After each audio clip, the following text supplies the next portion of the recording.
Corey Blackett-Taylor has had a tugged time with injuries at Derby County, and ultimately he's never really been able to get going since his £300,000 move from Charlton Athletic. Now, he has scored some good goals, created some good chances, and ultimately shown that he's definitely capable of playing at this level. But the big problem that we find with Corey Blackett-Taylor is the inability to keep him fit and keep him on the field for a consistent amount of games.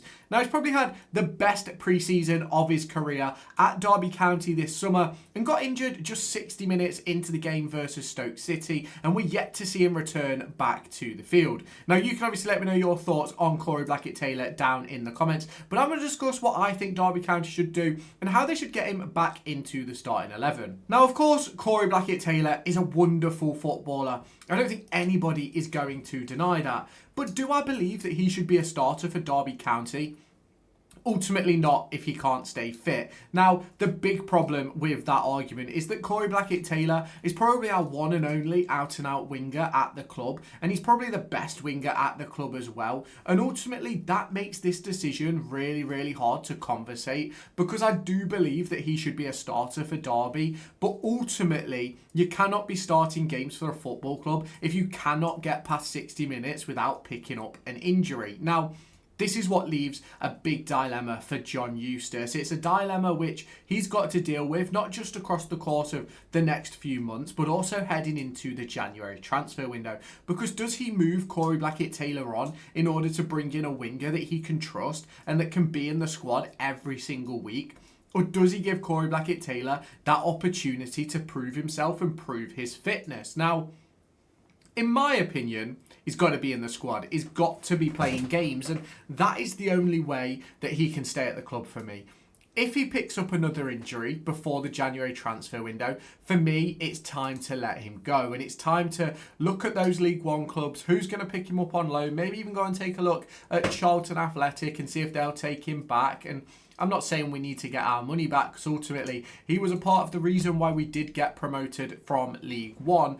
But just let him move on. Let him go and try and find out at another club if he is just killed with injuries or if he can get his career back on track. Because ultimately, at Derby County right now, his reputation is taking an absolute beating with the consistent injuries. Now, I think I sit with many Derby County fans when I say that Corey Blackett-Taylor is a phenomenal footballer and can really have an impact at this level. But I think I also sit with the same Derby County fans that say, well, if you can't stay fit, you shouldn't be in the team. And I do agree with that 100%. I will never turn around and deny that.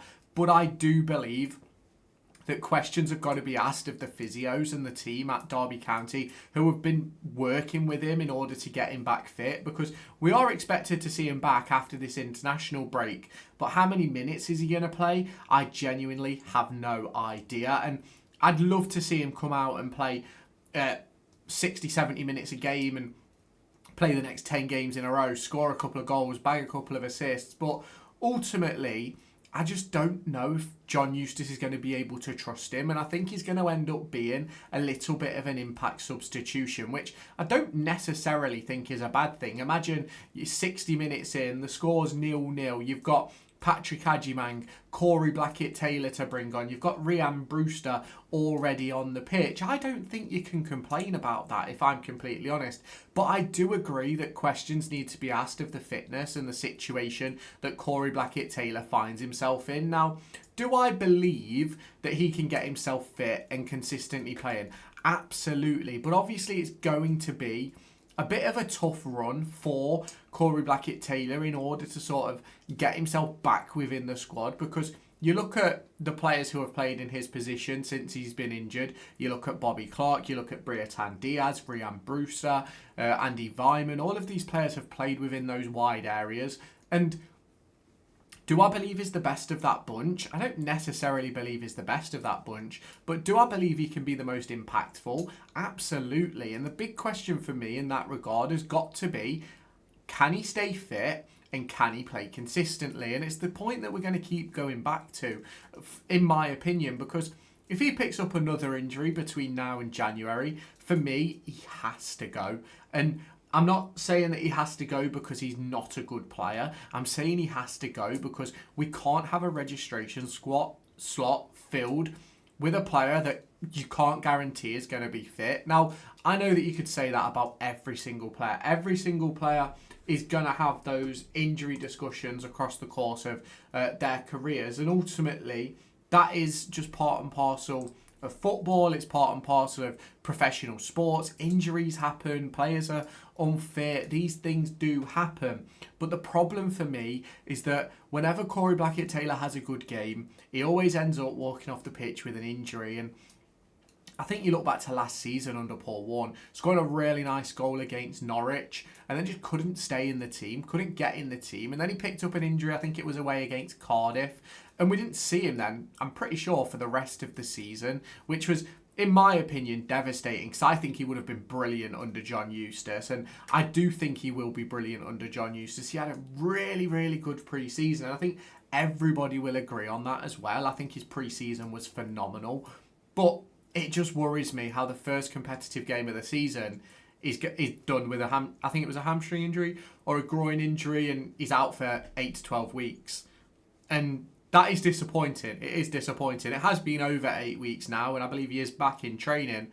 But ultimately, you want him to be fit. You want him to be firing. You want him to be playing games for the football club. And ultimately, he's not been able to do so. Now, is he going to get back into the team straight away? Absolutely not. I don't think he starts coming out of the international break if he is fit and available to do so. Ultimately, I think he's got to earn his way back in because I think Bobby Clark has done well. I think Andy Weimann obviously picking up an assist at the weekend. I think Brereton Diaz, not been great, but he's done okay. I think Ryan Brewster has been unbelievable when he's been playing. You look then at the other forwards who could potentially move out, Adjumang Morris. I don't think you drop either of those at the moment. And that's sort of what makes this a really hard discussion for me because I think he is a phenomenal footballer. But ultimately, getting him on the pitch seems to be more hassle than it is worth. And I think that if Derby County can go out and pick up another left winger who can play the exact same type of role than Corey Blackett-Taylor, then I think Corey Blackett-Taylor could be heading for the exit door. Now, does that mean I want Corey Blackett-Taylor to leave? Absolutely not. There's plenty of players ahead of him in the squad who I want to leave first. But I do think that if you can't stay fit, you can't stay at the football club. And that's a discussion that has to be had with John Eustace and the recruitment team over the course of the upcoming transfer window. Now, you can obviously let me know your thoughts on that down in the comments if you have not done so already. Make sure you hit that like button, hit that subscribe button, and turn on that notification bell. Make sure you check out all my other channels down in the description, as well as checking out the likes of NordVPN, Loaded, also known as CD Keys, and Kitbag down in the description. That's one way that you can support the channel while also supporting yourselves. But I'll catch you in the next one. Bye bye, guys.